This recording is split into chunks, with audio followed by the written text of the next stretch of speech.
In today's conversation, we are going to be talking about the most important choice of your day. And no, it's not breakfast. We're also going to talk about tuning up. And what is tuning up? Let's find out together. Welcome into the Bears and Lions podcast. I'm your host, Kyle Vaught. And this is the podcast where we challenge the present by viewing our past. I believe our greatest future lies within the correct view of our past, because when we actually look at our past through the lens of how we've healed, how we've grown, how we've been strengthened through those obstacles, we find out we are stronger than you could ever imagine. And we are more capable and smarter than you could even comprehend in a lot of ways. And we are ready to step into our future. And that's exactly what we're going to do. Today, we're going to step into our future. And we're going to talk about the most important choice of the day. It's not breakfast. I think actually recently as well, just on a side tangent really quick, I just recently heard that the most important meal of the day, it's always been like known, breakfast is the most important meal of the day. Actually, when you trace that back, apparently, in my research, it said that it was a commercial for a cereal that said, we want to sell cereal. How do we make cereal sexy? Breakfast is the most important meal of the day. Everybody's like, oh, if it's the most important meal of the day, I've got to eat cereal for breakfast. So next time somebody says most important meal of the day, say liar. I'm just kidding. Please don't do that. Please don't do that. But seriously, it's interesting to think about the different choices that are made in order to sell something, or in our case, in creating a future, because that's what we're here to do, is to step into our future with that joy and ferocity and that meaningful passion. So I just wanted to ask you, we have a long weekend coming up here. For some people, they'll experience the long weekend. But what if I was to say, yeah, you get a half day on Friday, and then you get Saturday, Sunday, and Monday off. What are you going to do with that free long weekend? You have 3.5 days to do whatever you want. You can plan a trip. You could go travel. You could learn something new. Some people may be like, I want to get chores. They're caught up or organized, or I want to rearrange some things. I want to go shopping. I want to pick up some new things. Maybe I want to learn how to bake bread, so I'm going to bake bread. I know some people are probably immediately like, sleep. I want to sleep on my off day, and I respect it. But that's also what we're going to talk about today. The most important choice of the day. And this is one that's tough, because I've had to learn this a couple different times in my life, and it hasn't stuck all the time. And I know that life can happen and change our schedules. But sleep and waking up is something that I've always struggled with. I've always been a night owl. It's easy for me to stay awake. It's easier for me to enjoy that nighttime where everybody goes to sleep, but I'm still up. But it's really hard for me to wake up until recently. And I'm going to share with you why. It's because I started doing some research on this, and this is what blew my mind. If you snooze, I'm a snoozer. I used to hit the snooze button 4, 5, 6 times. If you snooze 15 minutes a day for 1 year, that will add up to 91.25 hours. That's just over 3.75 days. That's just over 3.75 days. So you want a long weekend, a free long weekend? Stop snoozing for 15 minutes and just wake up. There you go. Boom. Now you have a free weekend just throughout your year. Free. I just gave it to you. There you go. You're welcome. You're like, what the heck? But what about sleep and things like that and snoozing? Now here's my thought process on this. And this is what really impacted me, is I realized I was snoozing about 30 minutes a day. 30 minutes a day I was snoozing. So multiply 3.75 times 2, and that's over a week. Imagine having 7 days of time to do anything. And I realized I used to make the excuse, I don't have time to do stuff, but I would snooze 15, 30, sometimes even 40 minutes before I would actually get out of bed. I kept hitting snooze. I kept hitting snooze. I kept hitting snooze. And you may be like that. And I'm not judging you in any way, shape, or the form. This is something that I've done for years. So I'm right there with you. But this is what triggered me to really start changing my habits. It's because that most important choice of the day was how I was going to react to that snooze button and change things. And really, honestly, when you look at it in that way, right, the most important choice I make when I wake up is snooze. If I hit snooze, I'm subconsciously telling myself I am not ready to face the day.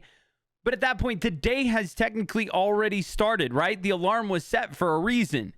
That'd be like jumping out of an airplane and then saying, I'm actually not ready to skydive. What? Like, you can't just do that to your body sometimes. And we do it all the time. I am one to talk because I do it all the time. And recently, I really started looking at it at this viewpoint of, why am I wasting so much time when I say I don't have time, but it's actually there?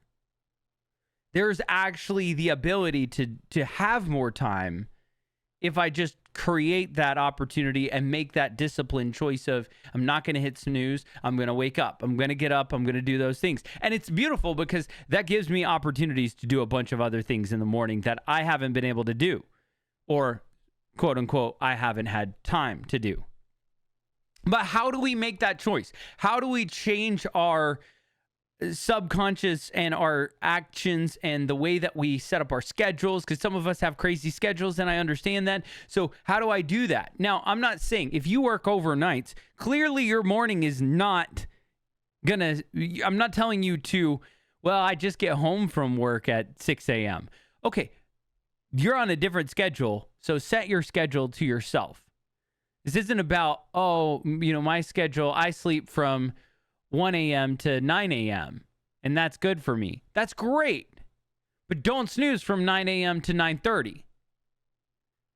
And when you look at it, it's interesting because the best way to make these choices is to set the tone early on and recognize how important it is to make sure that everything aligns. I was looking up some interesting things. Now, I've been to a bunch of different orchestras, and I've been to operas and plays and stuff like that. That's just the way I grew up, and I had that opportunity to do that. But one of the things that they would always do, the orchestra would always do before a opera or a play or a ballet or anything, the orchestra would do this thing called tuning up.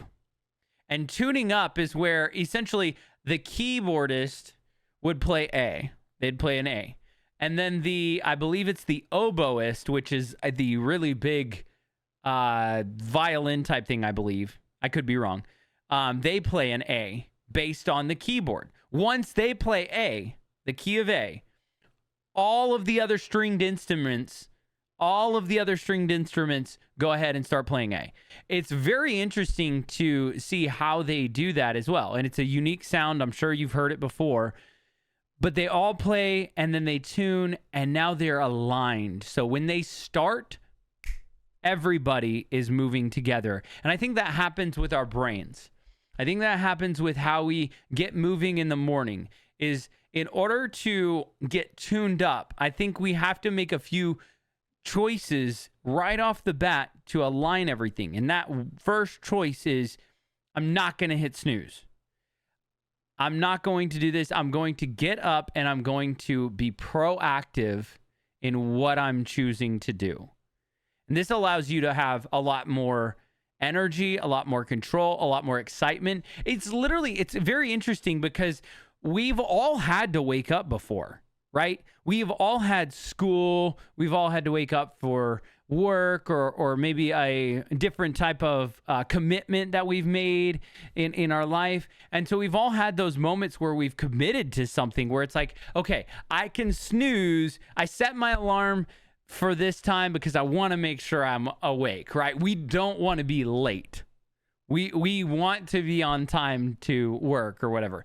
But then we're like, yeah, I want that extra 20 minutes to shower and eat breakfast. And then I'm going to do some reading or something in the morning, or maybe it's going to take me a little extra time to do my hair, whatever it might be. But then you're in that sleep, you're in that slumber, and then you are like, okay, I don't technically need to leave until this time. And so I can technically get like 15 more minutes here. So then you hit snooze, and about 15 minutes later, you're like, okay, so it takes me only about 10 minutes to get to work. So that means I don't have to leave until here. It'd take me 5 minutes to brush my teeth and get my shoes on. I'm not going to do my hair today, whatever it might be, right? We add, it's almost as if we just add things to excuse us from waking up. But as soon as it hits that level where it's like, I have to go, we've got to go out the door right now or I'm going to be late. Boom. Our body turns on and we are out the door, right? It's so strange. It's literally, it's how we could have Christmas Day versus some random work Tuesday, right? Like Christmas Day, yeah, I'm excited. Like we get to, maybe you're traveling or something like that. Whatever it might be, it's like you're excited. Presents, yay. Versus a work day where it's like, I could sleep a little longer.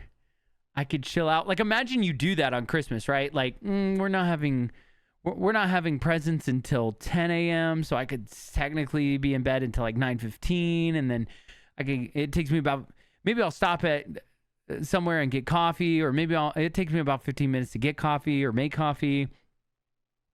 So I'll be able to make it on time. Like you wouldn't necessarily do that, which is interesting because when I looked into how we make those choices, we're usually waking up out of specific motives. You have to establish your motive. Is it a desire that you want, or is it based on a consequence? You're afraid of the consequence, right? If I don't wake up, I will be late for work. If I'm late for work, I will be fired. Those are like consequences that we think about, where it's like, I can't be late. If I don't go to work, I don't get paid. If I don't get paid, I can't afford anything. So like you have those internal decisions where there is a cutoff time. And what I've learned is that when you put that cutoff time in other avenues of your life for other reasons, you become way more productive than you could ever imagine. And over the past few months, I've been subconsciously planning my mornings the night before. And things are organized. They're ready for me. I get my gym bag ready to go. Usually I'll have my waters and stuff in my mini fridge to get things cold, ready to go. If I have breakfast or something that I am heating up, I'll have that set aside. Whatever it might be, I've got clothes, backup clothes, shoes laid out. Everything is ready. And it's beautiful because when I wake up, I don't feel overwhelmed at all. I don't feel like, oh, I have so much to do today, or I have to do this and this and this. Everything's already laid out. So it's like, I feel like I'm catering to myself the next day. And it's that choice of planning the night before that allows me to have that. As soon as the alarm goes off, I can get up and say, okay, let me get some water in me. Let me stretch a little bit. Let me get moving. Let me get the blood flowing. I have all my stuff right here. Awesome. I have all my stuff ready to go. You know, if I'm going to the gym right off the bat, I can start putting on my shoes, whatever it might be. But I've noticed that waking up early has added like 30 minutes of every single day, Monday through Sunday, essentially. Because I've been doing it all the way through the week, and I have a shifted schedule for the weekend, but it's not shifted by too much that it affects me and gives me weekend jet lag, which I love. So it's given me time where I've been able to do devotionals or read scripture, or maybe just listen to a podcast, or I just got a couple other books that I really am excited to create time to read those books to better myself, right? To better my future and create the future that I want to have. I want to learn these things. And I have more time. I have more time to write and to plan content. This podcast, I wrote most of my podcast topics were written at 5:30 in the morning because that's when I'm most creative. It's so quiet and it's calm and there's no distractions. And I feel like as my brain is becoming active, all of that creativity is becoming active with it. And it's just beautiful the way that it works that way. And I'm not here to say I have it all together, because I still would love to snooze some days. I still struggle to wake up some days. And it's discipline where I have to choose. Do I want this or not? But I have established purpose in things outside of my job. I love my job, and that is a big purpose for me right now. I love my friendships. That's a big purpose for me. I wake up and do the things I do for being the best friend I can be as well. Being the best me allows me to be the best friend I can be. But I think it's important to establish purpose outside of those things and outside of career, outside of school or your friendships or relationships in your life, because when you do that, it allows you to find something that brings you joy. And it allows you to pursue something on a daily or weekly or at least a monthly basis, hopefully, where you set time aside to pursue that and to practice. Maybe it's learning a new language. Maybe it's learning something new for a job. There's YouTube tutorials for like everything. So maybe it's something that you just want to learn how to do. Maybe it's painting or something like that. Something creative. You want to learn a new instrument. But if you set the tone with your first choice in the day, then no matter what happens the rest of your day, you can know that you are proactive and you are productive. So regardless of how crappy of a day it becomes, you know, that's okay. I had a crappy day, but my life is not crap because I was proactive and I was productive today. And I can promise you, there have been days that have just gone by where I've been like, wow, that is so incredible. And I'm so glad that I was able to make that choice. I'm so glad that I powered through. I'm so glad I woke up and I got myself to the gym because I didn't realize I was going to run into that friend and have that incredible conversation. I didn't realize that this was going to be a new personal best at the gym, or this was going to be a new personal best, or I just feel better, or maybe you get a job offer or something, right? You never know what's going to happen. And I'm so glad that I've made those choices. So as you go through your day, all I'm simply going to say is this: do your very best to make those decisions in the morning. Don't hit snooze. Wake up. Walk with purpose. Find your joy and pursue whatever your dreams are to the nth degree with joy and ferocity. That's going to do it for this conversation. And as always, I hope you will give grace, show love, and stay stellar. Peace.